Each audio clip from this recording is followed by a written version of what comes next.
Greetings. Sunday morning now, and I just want to say hello and riff for a minute or two on what's on my mind. I'm glad that I shared that work of mine with you. I love hearing your response, but ultimately, it's the wonderful thing about it is that my motivation for making the music is really very, very selfish. I make it for me. So I like the feedback, but it's for me. So I already know I'm working on what I want. Okay. I know it's good because it does something for me. And so I know that it's going to do something for some others, not everyone. I'm not worried about a market.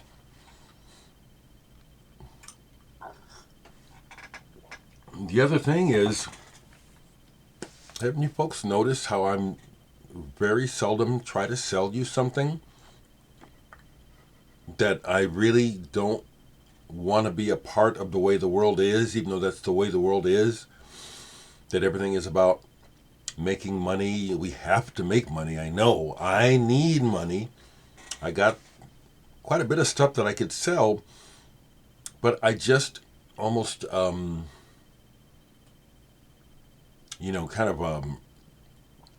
adamantly refuse to live in that mindset of always concerned about making money. It sucks. It sucks. So I make the music for my soul, for my home, for the atmosphere that I want to live in. So I'm happy to share it with you. And people that want to, critique it or whatever, that ain't what I'm here for. You can tell me, but it's for me. And that's a beautiful thing. Chris Oliver, if you're watching, that's my secret. I know you care deeply. You really want people to hear your music. I do too. But I know the thing is I can't make people want it. And when you approach it like that, that's not gonna work. I'm just glad I don't care like that. I mean, I know my music's good, and I want to share it. That's my perspective. This is good. I'd like someone else to hear it. I'd like to know that someone who needs this music can get it, can hear it. So that's what saves me.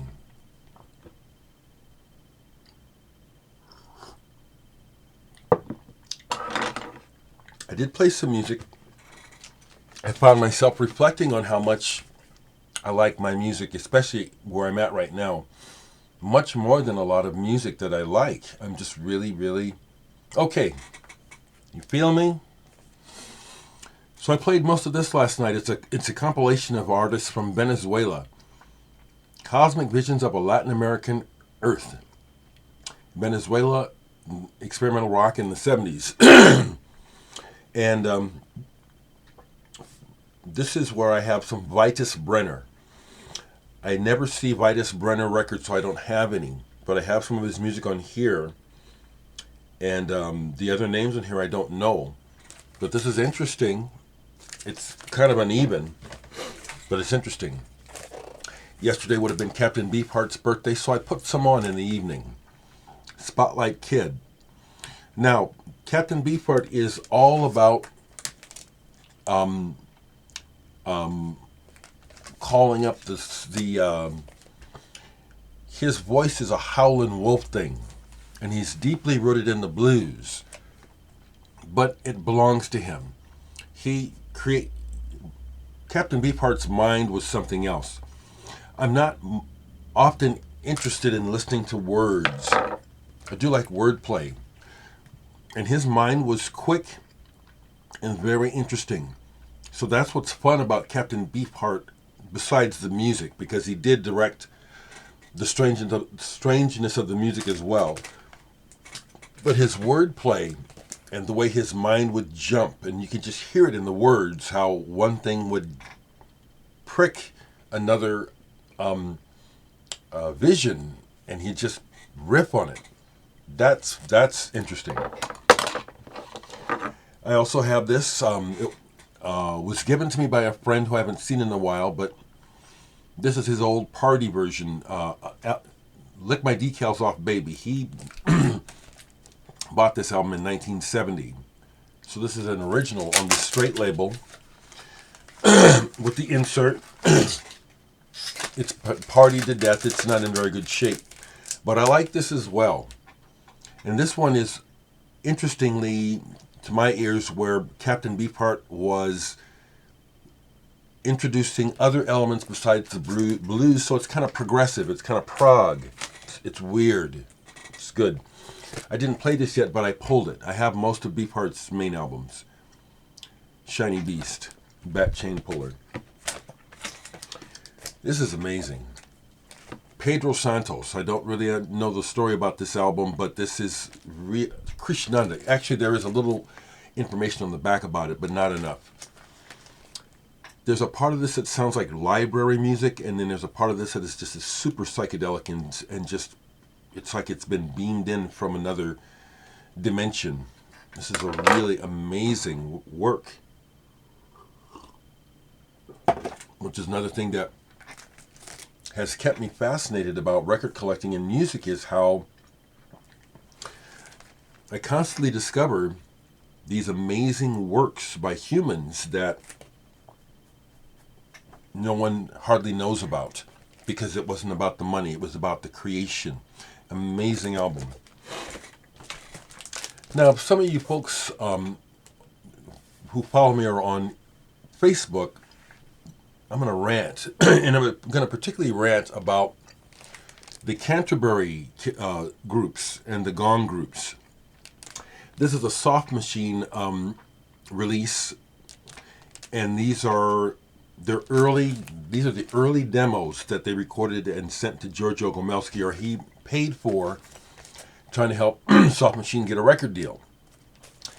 And since Gomelski owned the tapes, they've been licensed millions of times, and a lot of fans of Gong and Soft Machine have they have an attitude. Part of it I understand, where people like Gong and Soft Machine, and who were managed by Gomelski, they don't get any money from stuff like that comes out like this. They're not the only ones, but the snooty comments that people make in the groups when people show records like this, is very juvenile. It's like it's just juvenile. It's bullshit too. They don't know what they're fucking talking about. And I heard when I posted this yesterday, may as well give the money to the bootleggers. What the fuck do you know? I actually happen to know someone who knew Giorgio Gomelski personally. Okay? And I'm not defending anything. I'm just commenting. I know a bit of the true story. And it irks me when I hear from people who don't know facts complaining like I've done some. That's the thing that I'm getting at. You'll get these stupid fucking comments like, the fact that I own the record, I've done something wrong. Ooh, I bought an illegitimate copy. I've ripped off the artist. I've done it. Those comments to me feel juvenile, and they also sometimes make me wonder, are you fucking with me just because you see that I'm a black man with these records? Because I've dealt with a lot of that. It's not the race card, you motherfucking assholes that are watching me. That shit's real. Dumb fucks, got to deal with them all the time. So that's my rant about that. People with their self-righteous bullshit. Fuck them. Guy Cigars, if you happen to see this, I'm going to be getting into some of your music today. Orchestra of the Upper Atmosphere. I need to take a break from recording. I do. And actually, Guy, you're not on this. You're on the Eclectic Maybe. And so I'm going to play that. But this is on Discus Music, the label you're on. And I pulled this actually thinking that you're on this as well, but you're not on this particular one. I think Carla Dereck is on one of these, but not this one. But I like this orchestra update of the Upper Atmosphere. Discus is good music. It's not light entertainment. It's real. It's real music. Okay, these are sitting, so let me talk about them. Nicky Skopelitis, a guitarist you don't hear about. Why? Ekstasis. This came out in the 90s. This is incredibly unique and fantastic. He's got Jackie Liebezeit on the drums, notable on the drums. Bill Laswell. Ziggy Modeliste from the Meters is on here. Zakir Hussain. Fode Musa Suso. Aib Dieng. This is Amin Claudine Myers is on here. And they're all playing their asses off. This is Ekstasis. It's unusual. It's incredible. This was next to it on the shelf, so I pulled it because I hadn't played it in so long I forgot. And this again is duets between Nicky Skopelitis and Sonny Sharrock. Wow. Have y'all heard this shit? Wow. Wow. Okay. So that's why I don't even bother to talk about bands. I have them. You don't need me to talk about this album, do you? Do I need to discuss Led Zeppelin? Except to respond to Huechera, which is, yeah, man, the whole world of business, entertainment, and money is completely corrupt with behind the doors people doing what they want. And yes, that means that teenage pussy is on the top of the list of what people who can get what they want. So yeah, that includes rockers. You ain't told me that, and I don't know. And as a matter of fact, some of the names associated with Franklin, I'm saying no names, but there was one name that when that person came up, it was a dagger in my heart. I was so disappointed. Just the way it all went down, people. I was there when they were brought in by the Secret Service and the sheriffs. I saw. Okay. I witnessed. Not just that. Other things too. Okay. So,